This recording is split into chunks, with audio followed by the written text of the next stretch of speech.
Movie ತುಂಬಾ ಚೆನ್ನಾಗಿತ್ತು. To be honest, ಇಬ್ರು ದೇ ಹ್ಯಾವ್ ಪುಟ್ ದೇರ್ 100%. ಎಲ್ಲರೂ ಹೇಳೋದಂದ್ರೆ ಕನ್ನಡ ಮೂವಿಗಳನ್ನ ಥಿಯೇಟ್ರಲ್ಲೇ ಹೋಗಿ ಥಿಯೇಟ್ರಲ್ಲೇ ಬೆಳೆಸಿ ಅಂಡ್ ನಮ್ಮ ಕನ್ನಡ ಅನ್ನೋದು ಟಾಪ್ ಅಲ್ಲಿ ಬರಬೇಕು.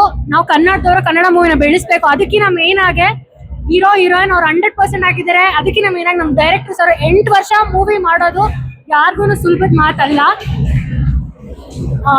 ಮಾತೇ ಬರ್ತಾ ಇಲ್ಲ. ಮೂವಿ ತುಂಬಾ ಚೆನ್ನಾಗಿದೆ. ಎಲ್ಲರೂ ಥಿಯೇಟರ್ ಹೋಗಿ ನೋಡಿ ಅಂಡ್ ಪೈರಸಿ ನಿಲ್ಲಿಸಿ. All the best for the Gramayana team. ಜೈ ಕನ್ನಡಾಂಬೆ.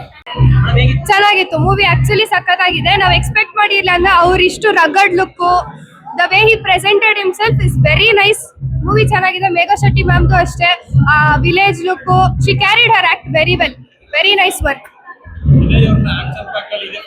ಹಾ ಹೌದು, ಅವರು ಆ ರೋಲ್ ಅನ್ನ ಪಕ್ಕವಾಗಿ ನಿಭಾಯಿಸಿದ್ದಾರೆ. So very nice. ನಾವು ಕೆಲಸ ರಜಾ ಹಾಕಿ ಬಂದು ಮೂವಿ ನೋಡಿದೀವಿ, ನೀವು ಬಂದು ನೋಡಿ.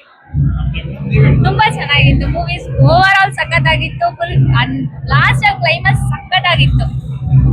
ನೀವು ಬಂದೆಲ್ಲ ನೋಡಿ. ಫ್ಯಾಮಿಲಿ ಆಡಿಯನ್ಸ್ ಎಲ್ಲ ಕುತ್ಕೊಂಡು ನೋಡೋ ತರ ಇದೆ. ಸಖತ್ತಾಗಿದೆ ಅಂಡ್ ಎಂಟರ್ಟೈನ್ ಆಗಿದೆ. ಬಂದು ನೋಡ್ಬೋದು ಎಲ್ಲ. ಸಾಂಗ್ಸ್ ಎಲ್ಲ ಇಷ್ಟ ಆಯ್ತು. ಕತ್ತಲಲ್ಲಿ ಬೆಳಕ ಕಂಡೇನು, ನಿನ್ನಾನೆ ನಾನು ಮತ್ತಿನಲ್ಲಿ ಸುಖ ಕಂಡೇನು. ಎರಡು ಫೇಮಸ್ ಸಾಂಗ್ ಇದ್ರಲ್ಲಿ ಬೆಂಕಿ ಇದೆ, ಕುಸುಮ ಇದೆ. ಎರಡು ತುಂಬಾ ಚೆನ್ನಾಗಿದೆ ಅಂಡ್ ಆ ಸಾಂಗ್ ತುಂಬಾ ಕ್ರೇಜ್ ಇತ್ತು. ಅಲ್ಲಿಂದ ಮೂವಿ ಇನ್ನ ಸಖತ್ತಾಗಿ ಚೆನ್ನಾಗಿತ್ತು, ಇಂಟ್ರೆಸ್ಟಿಂಗ್ ಆಗಿತ್ತು. ಚೆನ್ನಾಗಿದೆ, ತುಂಬ ಚೆನ್ನಾಗಿದೆ. ಒಳ್ಳೆ ಲುಕ್ಕಲ್ಲಿ ಚೆನ್ನಾಗಿ ಕಾಣಿಸ್ತಾವ್ರೆ. ಸರ್ ಏನು ಇಷ್ಟ ಆಯ್ತು ನಿಮಗೆ ಮೂವಿ?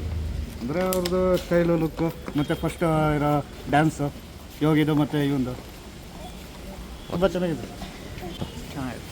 ಸರ್ ಏನು ಇಷ್ಟ ಆಯ್ತು sir? Action sir, Vinay Rajkumar ಅವರು ಇವಾಗ ಫಸ್ಟ್ ಟೈಮ್ ಆ್ಯಕ್ಷನ್ ಮೂವಿ ಮಾಡಿದ್ದಾರೆ. ನಿಮ್ಗೆ ಏನು ಅನಿಸುತ್ತೆ? ಚೆನ್ನಾಗಿದೆ, ಚೆನ್ನಾಗಿ ಆ್ಯಕ್ಟ್ ಮಾಡಿದ್ದಾರೆ. ಸ್ಟೋರಿ ಚೆನ್ನಾಗಿ ಮಾಡಿದ್ದಾರೆ.